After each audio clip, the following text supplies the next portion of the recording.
આજે 6 એપ્રિલ એટલે ભારતીય જનતા પાર્ટીનો સ્થાપના દિવસ. તો ભારતીય જનતા પાર્ટીના સ્થાપના દિવસ નિમિત્તે સુરત શહેર બીજેપી અધ્યક્ષ પરેશભાઈ પટેલના નિવાસ સ્થાને ભાજપાનો ધ્વજ ફરકાવ્યો હતો.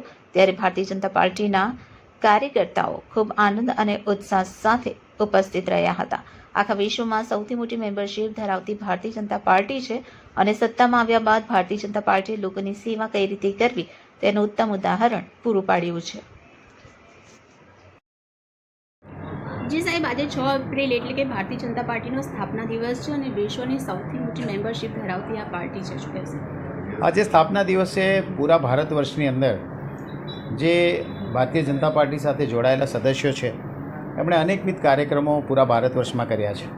ગુજરાતની વાત કરીએ તો માનનીય પ્રદેશ અધ્યક્ષ CR પાટીલ સાહેબે 1,25,00,000 જેટલા ધ્વજો દરેક અમારા કાર્યકર્તાના ઘર સુધી પહોંચાડ્યા છે. અને આજે દરેક કાર્યકર્તાઓ એટલે આપ સમજી શકો છો કે પૂરા ગુજરાતમાં 125 કરોડ જેટલા ધ્વજોનું આરોહણ થશે. કાર્યકર્તાઓ ઉત્સાહ સાથે ત્યાં મળશે, બધા ભેગા થશે અને કાર્યકર્તાઓની અંદર એક જોશ ઊભું થશે.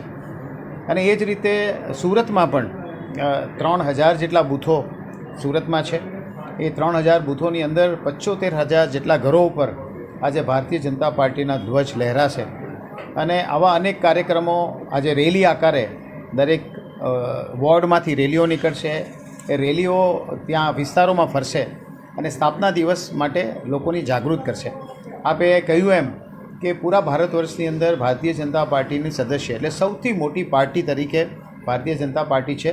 એમાં ઉત્તરોત્તર વધારો થતો જાય છે કારણ કે લોકોનો સરકારમાં વિશ્વાસ વધતો જાય છે.